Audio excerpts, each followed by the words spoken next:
तो चलिए आप सभी भी अपने नोटबुक और पेन लेकर बैठ जाइए। शुरू करते हैं श्रीमद् भागवत महापुराण की विषय सूची। तो सबसे पहले हम एक हेडिंग बना लेंगे, श्रीमद् भागवत महापुराण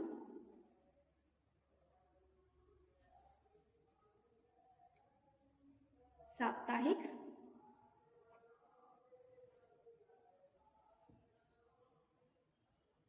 ज्ञान यज्ञ।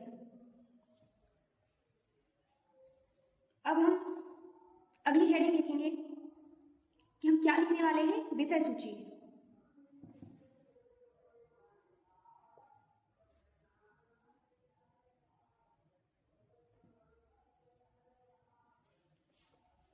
साथियों, विषय सूची के अंतर्गत सबसे पहले आता है महात्म्य प्रकरण।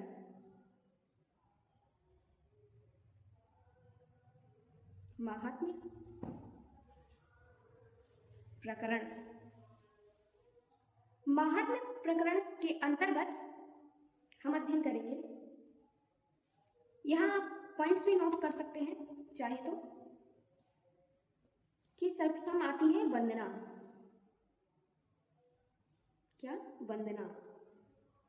वंदना अर्थात गुरु की वंदना, गणेश की वंदना, नारायण की वंदना, यानी कि जो पूजन होता है, हम अपने आराध्य को, अपने गुरुदेव को स्मरण करते हैं, उसे हम वंदना के रूप में अध्ययन करेंगे। गुरु, गणेश और नारायण। फिर सेकेंड नंबर पे हम पढ़ेंगे नारदो, नारदो देव दर्शन।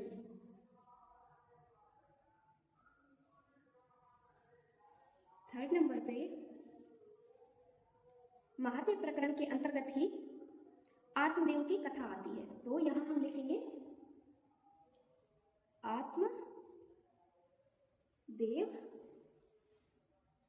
कथा। आपने थोड़ा बहुत सुना होगा कि आत्मदेव की कथा के अंतर्गत गोकर्ण जी और धुंधकारी की कथा आती है, तो यहाँ आप याद करने के लिए आप लिख सकते हैं गोकर्ण व धुंधकारी की कथा।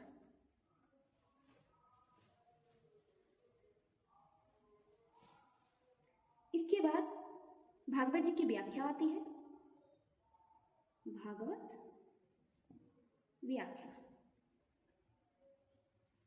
साथियों, यहां हमारा महात्म्य प्रकरण समाप्त होता है। इसके आगे हम प्रथम स्कंद में प्रवेश करेंगे, तो हम यहां पर हेडिंग लिख लेंगे प्रथम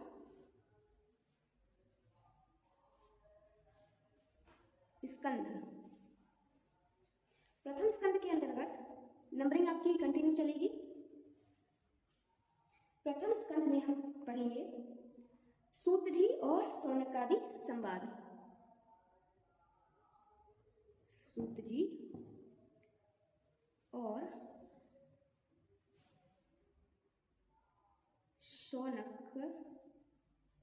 शौनकादि संवाद। इसके आगे नारद जी के पूर्व जन्म की कथा, तो यहां लिखेंगे नारद पूर्व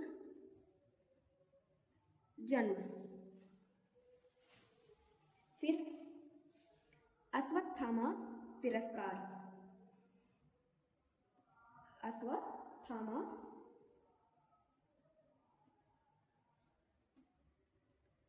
तिरस्कार। इसके आगे माता कुंती की स्तुति, तो यहां लिखेंगे कुंती स्तुति।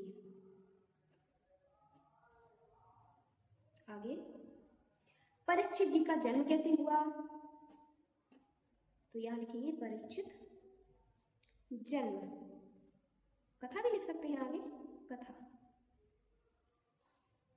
फिर परीक्षित दिग्विजय, परीक्षित दिग्विजय, यानी जब परीक्षित जी अपनी युद्ध में विजय करके लौट रहे थे। इसके पश्चात परीक्षित जी को श्राप लगता है, तो यहाँ हम लिखेंगे परीक्षित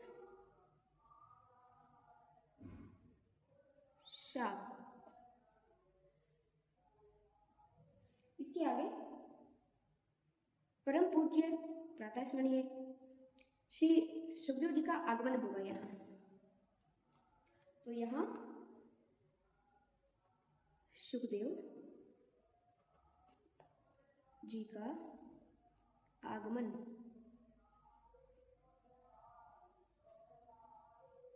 साथियों, इतना हम प्रथम स्कंध में अध्ययन करेंगे।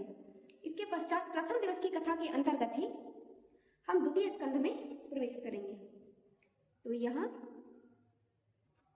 द्वितीय स्कंध, द्वितीय स्कंध में 13 नंबर पर पढ़ेंगे हम कि भगवान के विभिन्न अवतार, भगवान के विभिन्न अवतार, भगवान ने कितने अवतार लिए, किस कारण हेतु लिए, ये सभी हम पढ़ेंगे।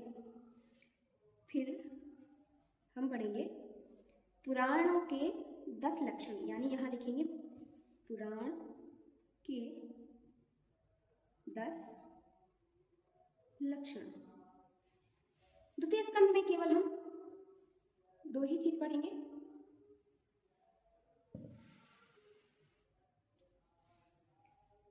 अब यहाँ पर हम तृतीय स्कंध में प्रवेश करेंगे। तृतीय स्कंध, तृतीय स्कंध में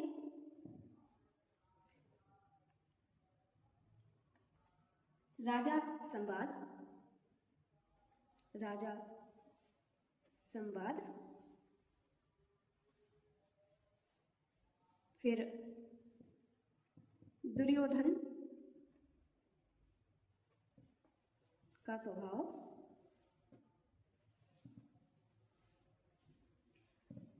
दस सर्गों का वर्णन,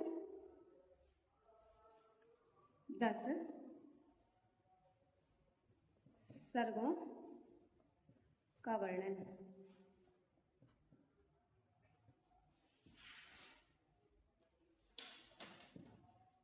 तृतीय स्कंध के अंतर्गत ही हम पढ़ेंगे काल निरूपण, काल निरूपण, ब्रह्मा के शरीर और मन से सृष्टि का सृजन, ब्रह्मा के शरीर व मन से सृष्टि, सृष्टि सृजन भी लिख सकते हैं आप। फिर 20 नंबर पर दिति का गर्भधारण, दिति का गर्भधारण,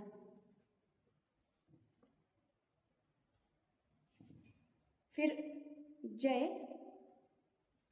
और विजय को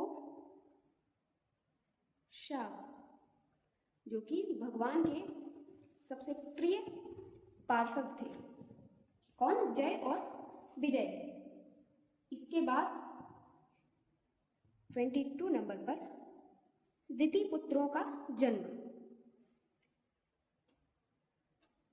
दिति पुत्रों का जन्म। साथियों, यहां तक की जो भी विषय सूची हमने नोट की है, ये विषय सूची हमारे प्रथम दिवस की कथा के अंतर्गत हम पढ़ेंगे। तो प्रथम दिवस की कथा के लिए आप सभी ने इस विषय सूची को नोट कर लिया होगा। यदि नहीं कर पाया है तो वीडियो को पॉज करके, वीडियो को रोक करके आप नोट कर सकते हैं। आज के लिए इतना ही। अगले दिन फिर हम दूसरे दिन की जो द्वितीय दिवस है, द्वितीय दिवस की विषय सूची नोट करेंगे। तो चलिए साथियों, सभी को राधे राधे।